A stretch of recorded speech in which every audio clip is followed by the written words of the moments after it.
Another blockbuster trade in Dallas. It can't happen again, right? We'll break it down on this episode of the Locked On Cowboys podcast.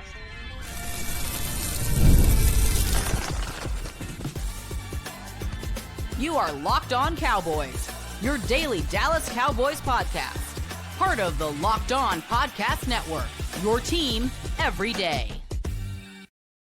Welcome back to the Locked On Cowboys podcast, part of the Locked On Podcast Network, your team every day. We'd like to thank you for making us your first listen of the day. We'd also like to thank the Locked On Mavs listeners who are listening to this podcast because they want to listen to a team that has a competent ownership in front office. Right, Lena? Sorry, a little too early. Want to let you know this episode is brought to you by LinkedIn. LinkedIn Jobs helps you find the qualified candidates that you want to talk to faster. Post your job for free at linkedin.com/LockedOnNFL. Terms and conditions apply. Welcome back. I am your host, Marcus Mosher. You can follow me on Twitter at Marcus_Mosher. And if you want lots of Laker takes, make sure you follow that account as well. Follow Landon on Twitter at McCoolBCB on Twitter. Landon, can you tell that I'm happy today? I mean, listen, whatever Dallas fans are still listening to this podcast, just know that I deeply empathize with you. And listen, you should go watch Nick and Locked On Mavs. Honestly, one of the best shows on the whole network. So, he's feeling your pain too, for sure. It's a sad day in Dallas. Listen, my grandmother growing up was a big Laker fan, so that's why I'm a Cowboy Laker fan stereotype. Just to put that out there. So that's the last time we're going to talk about Luka, but we are going to talk about a potential big-time trade, a blockbuster trade, Landon. Probably not. Myles Garrett, the Defensive Player of the Year for the Cleveland Browns, has requested a trade. He wants to try to go compete for championships right now. We've seen plenty of websites and blogs say that the Cowboys should be interested in trading for Myles Garrett. Should they? There's should and is and will they, I think, are probably two very different things. I mean, first of all, it seems as likely that the Cowboys would get a Myles Garrett in a trade as that they would trade away Luka Doncic. But here we are, so I mean, maybe it's a possibility. I will say that there was at least one betting site that, I mean, this is not surprising, that had the Cowboys as the favorite. I think 4-1 odds to trade for it. I think that's obviously just a ploy that happens a lot on these betting sites, is that they kind of put the Cowboys near the top, and and then that's why we love FanDuel. FanDuel doesn't do any of that kind of stuff. So they're not trying to lead you there, with a baited hook. Look, I mean, I think for a team that's going to have to sign Micah Parsons to a contract, Myles likely is not. I mean, there's no way is asking for a trade and not to restructure or renew his contract, right? So now you're talking about paying. I mean, the two biggest non-quarterback contracts in the NFL, like after already paying one of the biggest non-quarterback. You can't pay two edge rushers a combined $80 million in free agency. And it's really fun to imagine what that would look like. I mean, especially when you're already paying a quarterback $60 million a year, a receiver $34 million a year. It's just not going to happen. Yeah. I mean, the money it's too much. You can't fit everything else. You've got other guys that you want to re-sign too. And I think, look, I mean, having Myles Garrett on this defense takes this defense to a level that it's never been to. There's no doubt about that. But, I mean, there's a lot of risk there. What if one of them gets injured? Suddenly you're really hamstringing yourself because of all the kind of loss in other, B team or middle class of your team kind of having to be sort of degraded because you can't afford to get veterans there. You have to rely on rookies because you have, like you said, $80 million invested in two players on the edge. So obviously schematically and personnel wise, it would be a huge home run.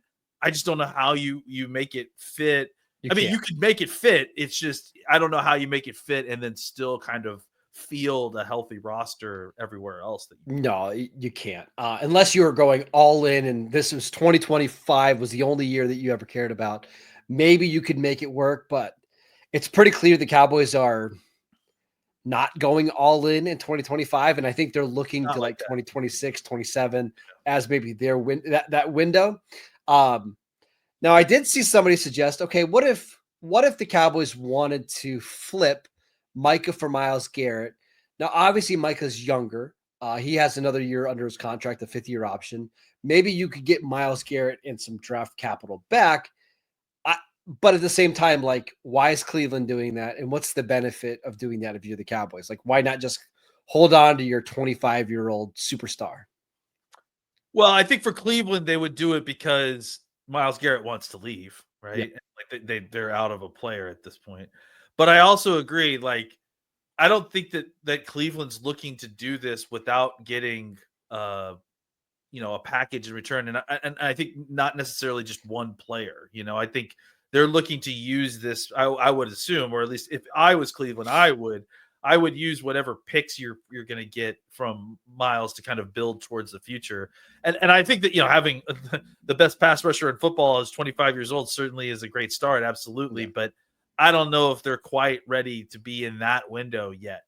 So it may make more sense for them to kind of go to trade somewhere where they're going to get a king's ransom of picks as well. So and for us, it's like, I mean, Myles Garrett, Micah Parsons. I mean, I think they're both the best at what they do, probably in the NFL. Depending on what day it is. Yeah, I think you get a guy who's from Dallas, who's obviously wants to play for the Cowboys desperately. I mean, that's I think why another reason why the betting odds are like that is because he's been a lifelong Cowboys fan. But I also think that you get a little bit older at the position. You kind of shorten your window in that way. You do help yourself, I guess, in the money situation because, well, no, probably not because you're going to sign Myles Garrett, so it's going to be the same thing ultimately. And this is my prediction.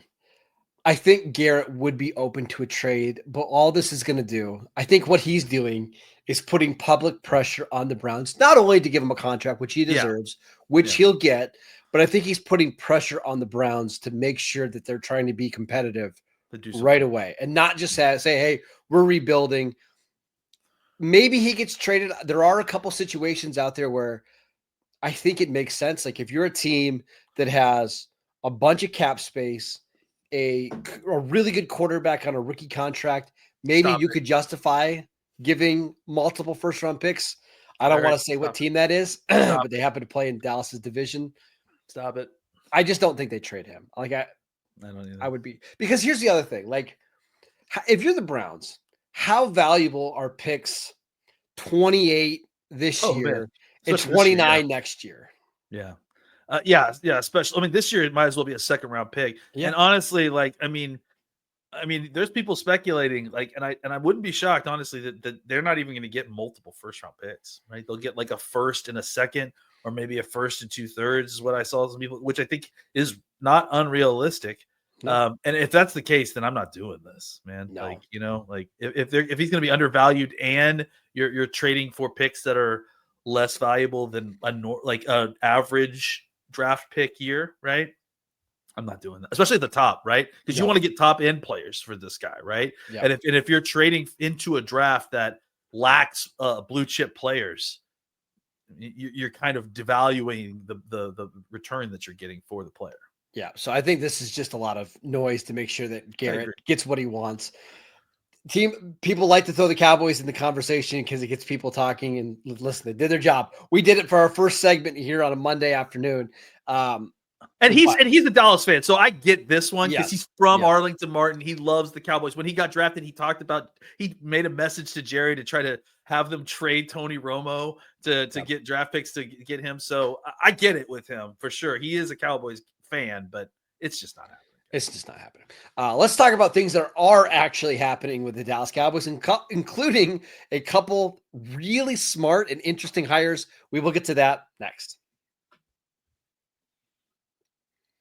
This episode is brought to you by LinkedIn. As a small business owner, your work doesn't end when the clock hits 5. Your business is always on your mind, which means when it's time to hire, you need a partner that works just as hard as you do. That's where LinkedIn Jobs comes in. When you clock out, LinkedIn clocks in. LinkedIn makes it easy to post your job for free, share it with your network, and get qualified candidates all in one place. Here's how it works. LinkedIn's new feature can help you write job descriptions and then quickly get your job in front of the right people with deep candidate insights. And here's a pro tip. Add the hashtag hiring frame to your profile picture to double your reach to qualified candidates. It's no wonder 72% of small businesses say LinkedIn has helped them find high quality hires. Post your job for free at linkedin.com/LockedOnNFL. That is linkedin.com/LockedOnNFL to post your job for free. Terms and conditions apply. Welcome back to the Locked On Cowboys podcast. We'd like to thank you for making us your first listen of the day. Over the weekend, the Cowboys made some really interesting hires. We're going to break a couple of them down, but actually, Landon, right before we came on the show, the Cowboys, thank you for the timing. Really appreciate this. The Cowboys have hired a new running back coach, Derek Foster, who was the running back coach for the Saints last year and the Chargers the 3 years previous before that. He beat out a couple guys, including Tashard Choice, who is the Texas running back coach. What can you tell us about Derek Foster? Not a ton, he doesn't have a ton of experience. He's only got 4 years in the NFL right now, most of with the Chargers. And as you mentioned, last year he was with the Saints. I thought the Saints running back room, look, you deal with what you've got there. And basically, often with the Saints, it's kind of a case of how long are you going to have your healthy running backs? Because Alvin Kamara seems like he looks fantastic at the beginning of every single year, and he certainly did against the Cowboys, and then he got injured. But so just kind of being able to develop guys like that, and then obviously going through a couple of different Chargers groups, which were interesting. I think really what I wanted to kind of talk about is the direction that these hires overall, including Clayton Adams, are pointing towards the run game, because I think that's really what, once they make Clayton Adams official, now that they're bringing in a guy from the Chargers and formerly from the Saints, it seems pretty clear to me that the Cowboys are making a shift away from the kind of zone heavy running games that they had in the past and towards a more multiple group, right? Do you like that decision? Because I know you've been a wide zone, inside zone guy for most of your life. Yeah, I think look, I'm old school in the zone stuff, and I do think that it became saturated in the league, right? Like where everybody was kind of running inside or wide zone to some combination. And look, let me be clear, I still think that if you go look at the numbers with Adams, inside zone is still going to be probably the predominant thing that gets called in a run scheme. That's just the case for most of the NFL. It's a easy to teach concept. You can create explosives. It's just a great way to have very simple rules to get double teams going at the line of scrimmage and then getting a guy to the second level. There's a lot of ways to run it too, and from a lot of different formations. So inside zone is going to continue to be the main concept that's going to be used here. I think the big difference is, and like what defines you as a run game is like, everybody kind of runs somewhere between 20 to 50% zone at this point, or at least most teams do. And like the Cowboys last year were running just over 50% wide and inside zone combo. Yeah. And like that, they've been doing that for the last several years. To give you an example with Clayton Adams, like they're kind of somewhere in the 37% zone. And then they make up the rest of that with adding to more power and pull leads and counter plays and more man blocking stuff. And I think it's just about creating more variety in your run game. There are obviously pros and cons with that, right? Like the pros are it's more to prepare for. It's more difficult for a defense to defend. There's a lot of ways to create counter punches to the main elements of your scheme, which can be deadly. I think the headline here, like the goal here, is the Cowboys looked at what they had on offense last year and they realized, hey, we have to find a way to create explosive plays in the run game. They were dead last in the NFL last year in explosives in the run game, and you're not going to be able to do it by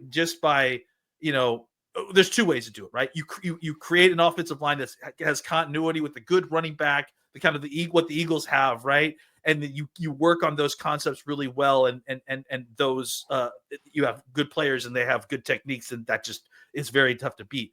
The other way of doing it is just kind of the deception way, right? The throwing more counters into it, more power play, more just stuff to kind of keep the defense guessing.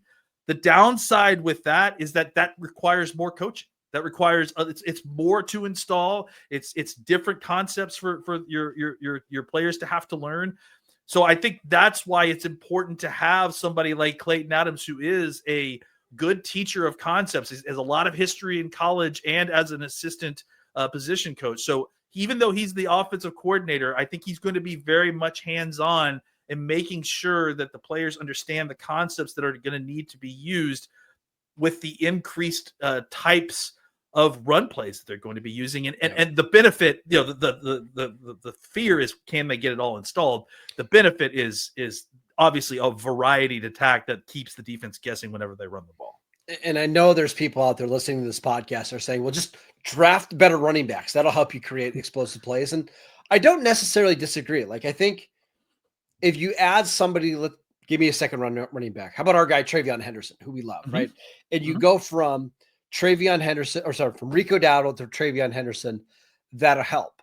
But I think if you look at like the Cardinals last year, who were one of the top explosive run teams in the NFL, and you look at their running backs who were like James Conner, Trey Benson, who I don't think hardly hit any explosive plays. They were one of the best in the leagues because the scheme was so good.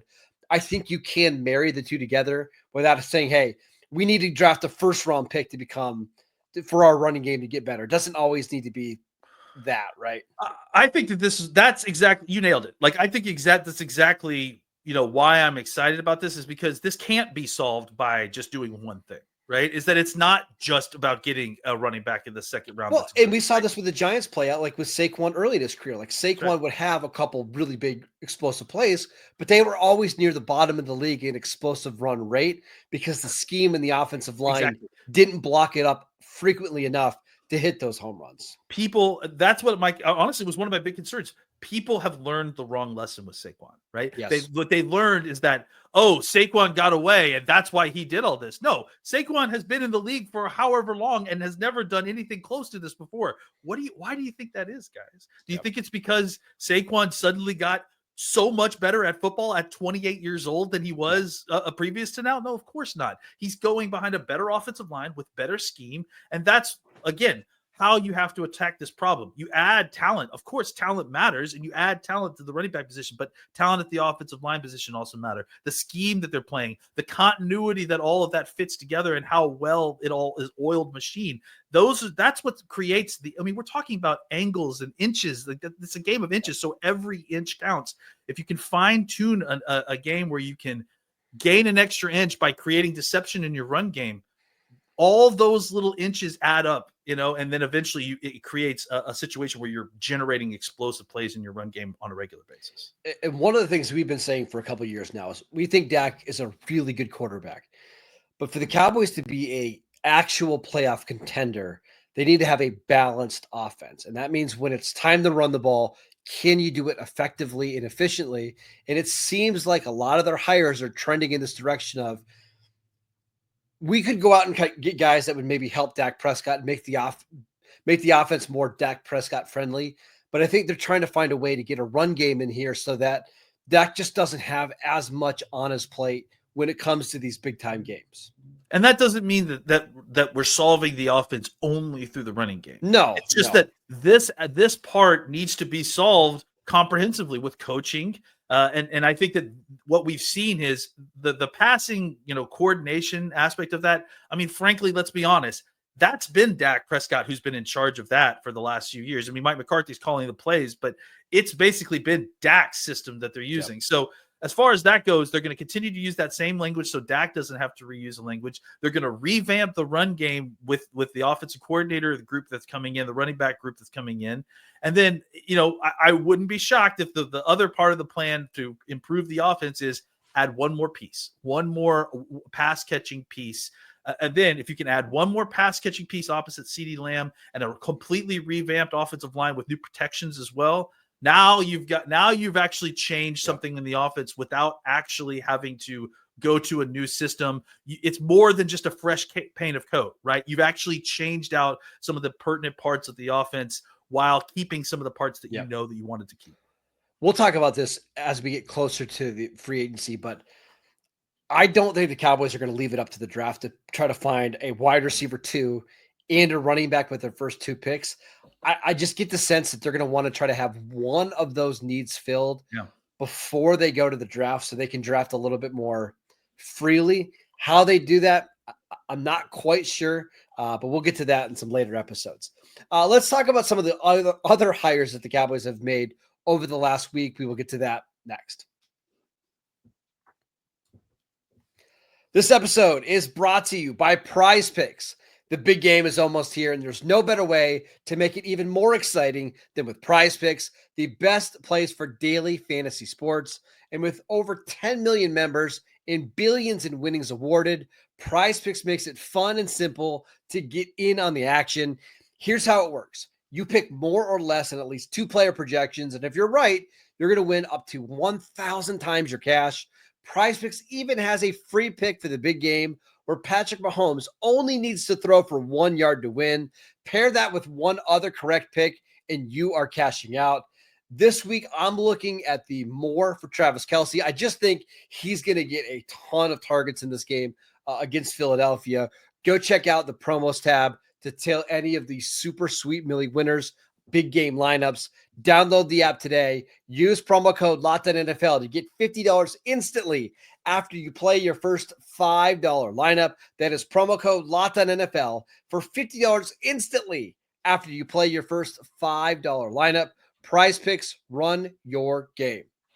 This episode is brought to you by Gametime. Are you looking for tickets to your next big event? Maybe last minute tickets to the big game next week?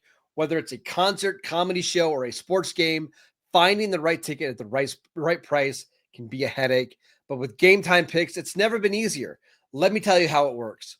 With Gametime Picks, the app does all of the hard work for you. It curates the best deals so you don't have to waste your time searching through endless ticket listings. I've been using Gametime Picks for a while now, and here's why I love it. I love that you can get a panoramic view of your seat in the app before you buy. I want to know what my seats look like, so I'm not stuck behind, maybe a pole, or I want to see where I have a good view of the field. Plus, they have the all-in pricing. You can toggle this feature in the app so to know exactly what you're going to pay in the app before you go to checkout. And the best part, you've got it all covered with Gametime's lowest price guarantee. If you find a better deal somewhere else, they'll refund 110% of the difference. Plus, your tickets are guaranteed to be delivered on time with easy calculation options or cancellation options if anything comes up. Are you ready to take your next big event and make it even better? Download the Gametime app, create an account, and use promo code LOCKEDONNFL for $20 off your first purchase. Welcome back to the Locked On Cowboys podcast. We'd like to thank you for making us your first listen every single day. For your second listen, check out the new Locked On NFL show. 2 shows every single day, one in the morning with Tyler Rowland, one in the afternoon with Tony Wiggins, available wherever you get your podcasts. All right, Lana, let's talk about some of the other hires. Which ones have piqued your interest over the last couple of weeks? Well, I think they fall kind of under 2 categories, right? We're talking about the defensive hires now, and the defensive hires seem to fall under 2 categories. It's Eberflus lackeys and guys with kind of interesting backgrounds, right? Let's start with the Eberflus lackeys, and that's not a derogatory term. It's very common for these coordinators to bring along guys that they've worked with for a long time. Obviously, Quinn had his guys that he's been dragging along, and this is no different. So.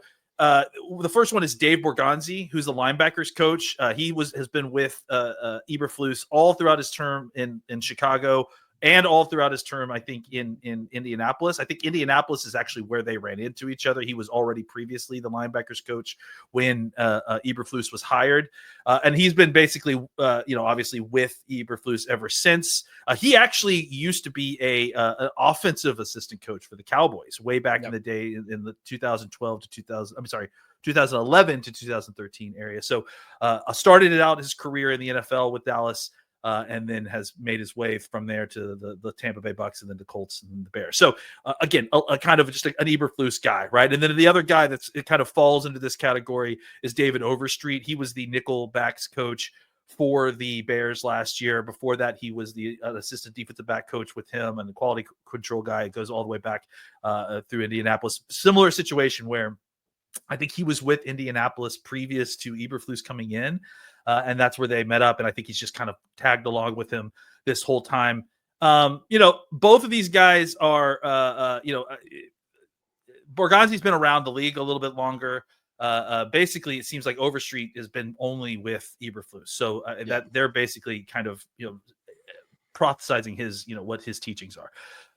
Then we have some kind of more interesting guys, right? Andre Curtis, who's the defensive passing game coordinator. He spent the last 3 years with Eberflus in Chicago as well as a safeties coach, but before that, he was the defensive passing game coordinator for the Seattle Seahawks from 2018 to 2021. And they had some pretty good teams during that period, including some pretty good defenses, which is interesting that he went back. He left Seattle in 2021 after they had kind of a disappointing year, then was the safeties coach basically this whole time under Eberflus. Now going back to his role as defensive pass game coordinator, I think that's an interesting guy to kind of keep an eye on moving forward. He's been around the league for almost 20 years. It has kind of an interesting record that goes all the way back to the Giants way back in the day. And so he's a guy to keep an eye on. And then finally, the guy that's kind of the most interesting as far as upgrades at the position is Aaron White-Cotton, who came over from the Jets. He's been the defensive line coach over there since 2021. And he had moved over with Robert Saleh from San Francisco, where he was there in 2020 as the assistant defensive line coach. This guy's had a lot of success so far in the league. I mean, obviously, a lot of it is attributed to the guys that he's had on the line at different points. Sure. But he's had three Pro Bowl seasons out of the defensive line in 4 years. And then last year he had, Will McDonald, who didn't make it to the Pro Bowl, second-year player who had 10.5 sacks. Yeah. And we liked Will McDonald luck coming out of the draft, but I think that I don't know if I was ready for him to have 10.5 sacks a year too. So I thought that was a really great job of developing. If you watch a little bit of Aaron White-Cotton's interviews, that sort of, he's very inspiring. He looks like a defensive line coach. I was going to add, I messaged one of my friends who covers the Jets, and I said, "What can you tell me?" He said, "Intense dude, very, very, very good coach. 3 varies. Practice him very hard. Definitely a big media talker. DFW media is going to love him." Oh yeah. I said, "Well, why was he let go?" He said, "Just didn't have any connections with Aaron Glenn, the new head coach over there." Mm-hmm. And that's sometimes how you end up with these really good coaches. They just no connection. He's a free agent. Cowboys swoop in, hire him. I don't think he has any connection with Eberflus, does he? No. I mean, not that I'm aware of, because he's with Jacksonville and Buffalo before he was with San Francisco. So I don't think so. So this is, I was going to mention this at the top. This is one of the things that's the most encouraging for me is we didn't get the head coaching search that really branched out and interviewed a lot of different candidates. And I was upset with that, right? But we are getting a lot of assistant coaches that either don't have any ties to Dallas, which we've seen in the past. We're getting assistant coaches that aren't being forced upon Brian Schottenheimer like maybe some of the previous coaching staffs were, where the Cowboys front office felt like, hey, you have to have this guy on your staff. And they're just going out and getting these guys that are highly respected. This is White-Cotton. We've talked about this before, how people really like him. Clayton Adams, the Cardinal fans were sick that they were losing him, didn't have any connections to Brian Schottenheimer. It does feel like the Cowboys are at least branching out and hiring coaches that are on the come up rather than, hey, we recognize that name before. Come on in. Exactly. That's really the issue, is that what I really didn't want to see was, after hiring Brian Schottenheimer as the continuity aspect of this hire, was to also, on top of that, bring back all the same assistants, bring back all the same folks, and do basically the same thing. If anything, I think the Clayton Adams hiring is so encouraging to me. Like, I really have a hard time expressing it. And I don't want to get everybody re-hyped in the Cowboys when they don't want to. And I feel like I've been doing that too much on Twitter. But the Clayton Adams hire is, to me, a willingness to actually move in a different direction and invest in what is important on offenses. I think, look, if again, we're taking a step back to kind of take a 10,000 foot view at all this, as far as the coaching hires go, I think it's incredibly encouraging that all of the coaching hires make football sense. right? They have a plan. They've talked about what their plan is to improve.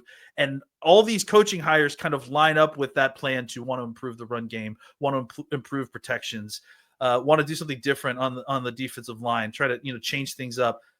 I just think, and even down to the fact that I don't know that they could have picked a better defensive coordinator that straddles the line between what you had the last 2 years, right? Like I know he's not a blitz guy, but as far as coverage aspect goes to it, he's very similar to what Zim Zeus does. So I just think that I've been very encouraged by the types of people that they've been interviewing and then the hires they've gotten. It's just been really encouraging. We have no idea if it's going to work out or not, but I just like this philosophy so much better than, hey, Greg Ellis, we know you are your assistant defensive line coach last year. Why don't you come be the defensive line coach? Because we know who you are and fans are going to recognize you, right? It seems like Brian Schottenheimer, maybe this is one of the things why he ended up getting the job, is that he had a clear list of names. And maybe this is just because he's worked in the league so long. Even because even not working with some of these guys, he's got just such a long Rolodex of names that he can call and be like, hey, tell me about this guy who I've never worked with before. Would he fit my system? And I think that's starting to play out. Yeah. And again, like think about where we were. Like it was a foregone conclusion that Jason Witten was going to be on this coaching, roster at one point, and that's not the case, So these have all been football based hires and not relationship based hires, at least that's not true. That's not true. But I will say that as far as the key positions, they are making football-based decisions as opposed to only relationship-based decisions, which I think has been the problem in the past. And I think that maybe will also point to the fact that maybe the Schottenheimer hire itself was also a 50-50 football relationship, hire as well. So we'll see how that plays out. All right, that is it for today's show. We want to thank you for making Locked On Cowboys your first listen every single day.